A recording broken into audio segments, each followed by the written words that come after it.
Sir నమస్కారం sir. నమస్తే అండి. సార్ సికింద్రాబాద్ రైల్వే స్టేషన్‌ని కూల్చేస్తున్నారు సార్. అంటే ముందరున్న 150 ఏళ్ల చారిత్రాత్మక కట్టడాన్ని మొత్తాన్ని కూడా కూల్చివేసి దాన్ని మోడిఫై చేస్తారంట.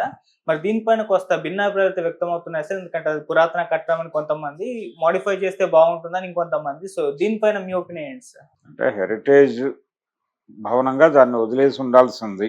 హ్మ్. కానీ అలా హెరిటేజ్ భవనంగా ఉంచాలి అనుకున్న చాలా వాటిని కూల్చేయటం అనేది మనం ఈ మధ్య చూస్తున్నాం. హ్మ్. అంటే సెక్రటేరియట్‌లో కూడా అలాంటి ఒక హెరిటేజ్ భవనం ఉండేది. దాన్ని చాలా కాలం డిస్టర్బ్ చేయకుండా అలా కాపాడుతూ వచ్చారు. కానీ గత టీఆర్ఎస్ ప్రభుత్వం, బీఆర్ఎస్ ప్రభుత్వం ఎటువంటి ఇబ్బంది లేకుండా దాన్ని కూల్చేసి కొత్త సెక్రటేరియట్ నిర్మించారు. ఇలా చాలా సందర్భాల్లో మనం హెరిటేజ్ భవనాలను కూల్చేయటం అనేది జరుగుతూనే ఉంది. హెరిటేజ్ భవనాలుగా ప్రకటించిన వాటిని కూడా ఉపేక్షించలేదు, కూలగొట్టిన చరిత్రలు ఉన్నాయి. ఈ క్రమంలోనే ఇప్పుడు సికింద్రాబాద్ రైల్వే స్టేషన్ వంతు వచ్చింది. ఇది దాదాపు 1874లో ప్రారంభమైంది. ఇది 1870లోనే స్టేషన్ కట్టాలనే నిర్ణయం మీర్ మెహబూబ్ అలీ ఖాన్ సిద్దికి ఆయన తీసుకున్నాడు. నిజాం ప్రభు ఆయన తీసుకుని దీన్ని, అంటే నిజాం ఇంటిగ్రేటెడ్ స్టేషన్ అనే అనేవారు ఆ రోజుల్లో. ఇక్కడ నుంచి అంటే అది తర్వాత 51లో ఇండియన్ గవర్నమెంట్ టేక్ ఓవర్ చేసిందని. అప్పటి వరకు నిజాం స్టేట్గానే ఉంది. అది నిజాం స్టేట్ ఆపరేషన్స్గానే నడిచింది. 51 ఆ ప్రాంతాల్లోనే దీన్ని జాతీయం చేశారు, నేషనలైజ్ చేసి ఇండియన్ రైల్వేస్లో కలిపారు. మనకి 52లో కదా మొదటి సార్వత్రిక ఎన్నికలు జరిగింది. సార్వత్రిక ఎన్నికలు జరగటానికంటే ముందే 47లో మనకి స్వతంత్రం వచ్చింది. తర్వాత నిజాం స్టేట్ విలీనము, ఈయన ఇండియన్ యూనియన్లో కలవను అనటం, అది కొంచెం కలకలం రేపి ఇక్కడ ఆపరేషన్ పోలో అనే పేరుతో పటేల్ గారు సైన్యాలను పంపించి ఆపరేషన్ చేసి బలవంతంగా దీన్ని యూనియన్లో కలిపిన తర్వాత 51లో దీన్ని నేషనలైజ్ చేశారు. ఈ నేషనలైజ్ చేసే వరకు నిజాం నిర్వహణలోనే నడిచింది. 1916లో కాచిగూడలో స్టేషన్ కట్టారు. అప్పటి వరకు ఇదే స్టేషన్. ఆ రోజున ఆయన నిర్మించినటువంటి భవనమే ఇది. 74లో ప్రారంభించినప్పుడు, 1874లో ప్రారంభించినప్పుడు నిర్మించిన భవనమే ఇప్పుడు కూల్చేస్తున్నది. ఆ రోజున అది సింగిల్ స్టైర్గానే ఉండేది. అలా ఒక ప్లాట్ఫామ్తో మొదలైనటువంటి కథ ఇది. మొదలైన తర్వాత సింగరేణితో అనుసంధానం చేశారు. సింగరేణితో అనుసంధానం చేయటం, అలాగే మన్మాడ్ వరకు వెళ్ళటం, అంటే తెలంగాణ వరకు ఫోకస్. తర్వాత ఎప్పుడో ఇది ప్రారంభమైన చాలా కాలానికి విజయవాడ వరకు యాక్సెస్ వచ్చింది. మొదట్లో మీటర్ గేజ్, తర్వాత బ్రాడ్ గేజ్గా మారింది. ఈ బ్రాడ్ గేజ్గా మారడానికి చాలా టైం తీసుకుంది. టోటల్గా ప్రతి జోను మీటర్ గేజ్ నుంచి బ్రాడ్ గేజ్గా మారటానికి దాదాపు 1980 ప్రాంతాల వరకు కూడా ఈ పనులు నడుస్తూనే ఉన్నాయి, ఈ గేజ్ మార్పిడి పనులు. అందులో భాగంగానే ఇక్కడ నుంచి యాక్సెస్ అనేది తొలి దశలో అంత బలంగా ఏముండేది కాదు. కంపారిటివ్గా దీనికంటే కూడా విజయవాడ రైల్వే స్టేషన్ పెద్దది. ఎందుకంటే అది సెంటర్గా ఉండటం వలన అది విస్తరించింది. సికింద్రాబాద్ స్టేషన్ క్రమంగా పెరిగింది. క్రమంగా పెరుగుతూ వచ్చినటువంటి సందర్భంలో ఇప్పుడు ఉన్నటువంటి సికింద్రాబాద్ స్టేషను దాదాపు రోజుకి ఒక అంచనా ప్రకారం 2 లక్షల పైన ప్రయాణికులు అక్కడ డైలీ అక్కడ ఆపరేషన్స్లో పాల్గొంటారు. వెళ్ళేవాళ్ళు కావచ్చు, దిగేవాళ్ళు కావచ్చు. మొత్తం రోజుకి 2 లక్షలు ఈజీగా ఆ ఏరియాలో యాక్సెస్తో ఉంటారు అనేది ఒక లెక్క ఉంది. వీళ్ళందరికీ కూడా నిజానికి అది ఒక టూరిజం స్పాట్గా కూడా సికింద్రాబాద్ స్టేషన్ చూడటం అనేది కూడా ఒక ప్రోగ్రాంలో భాగంగా వచ్చేవారు. ఎందుకంటే అది దానికి ఉన్నటువంటి ఒక చరిత్ర, పర్టికులర్గా ఈ ప్రాంతంలో వచ్చినటువంటి మొదటి స్టేషన్గా దానికి ఒక ప్రాముఖ్యత ఉంది. అందుకని టూరిజం స్పాట్ కూడా అది. ఇప్పుడు ఏంటంటే అవన్నీ ఆ జ్ఞాపకాలు చెరిపేసే ప్రయత్నం జరుగుతోంది.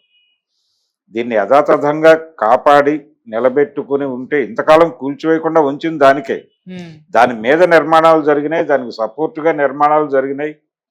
దానికి అటు ఇటు పెంచారు. నిజానికి ఈ రోజు ఉన్నటువంటి షేప్లో ఆ రోజు లేదు, దాన్ని చాలా విస్తరించారు. ఆ ప్లాట్ఫామ్ 1 పొడుగుతా దీన్ని విస్తరించడం అనేది క్రమంగా జరిగినటువంటి ప్రక్రియ.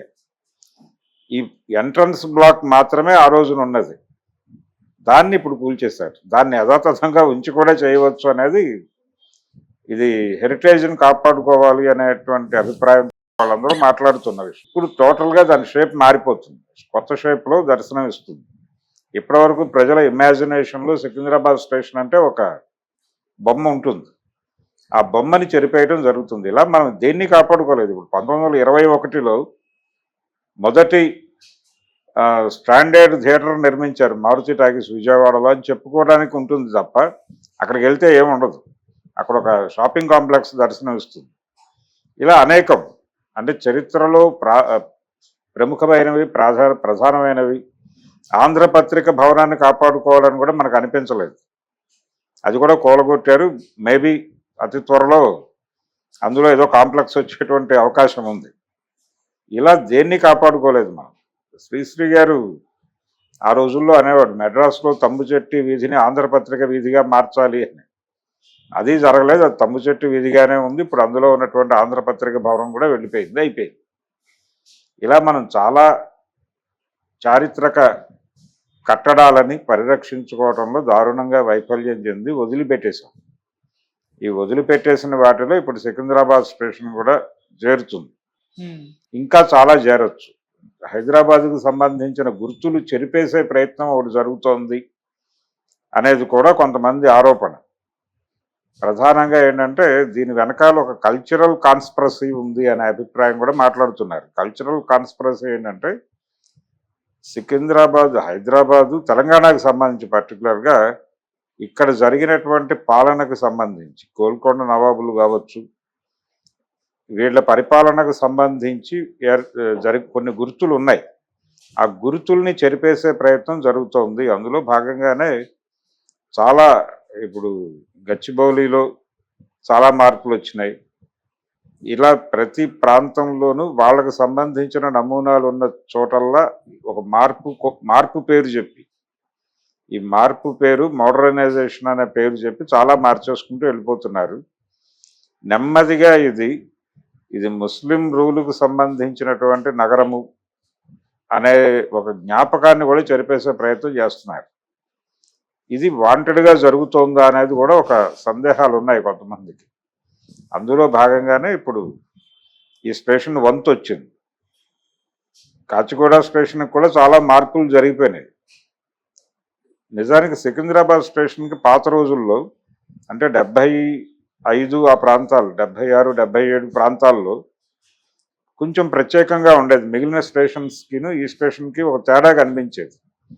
ఇదేదో కోటలోకి వెళుతున్నట్టు ఉండేది, ఎంట్రన్స్ కోటలోకి వెళ్తున్నాము అన్నట్టుగా ఉండేది. లోపల కూడా నిర్మాణాలు అలాగే ఉండేవి, ప్లాట్ఫామ్స్ కూడా అలాగే ఉండేవి. సికింద్రాబాద్ స్టేషన్లో ప్లాట్ఫామ్స్ కూడా ఒక ప్రత్యేకమైన శైలిలో ఉండేవి. జనరల్గా ఇతర ప్లాట్ఫామ్స్కి దీనికి తేడా ఉండేది. విజయవాడ రైల్వే స్టేషన్కి సికింద్రాబాద్ రైల్వే స్టేషన్కి చాలా తేడా ఉండేది. ఈ ప్లాట్ఫామ్స్ని కూడా వాటి షేపులు మార్చేశారు, అయిపోయింది.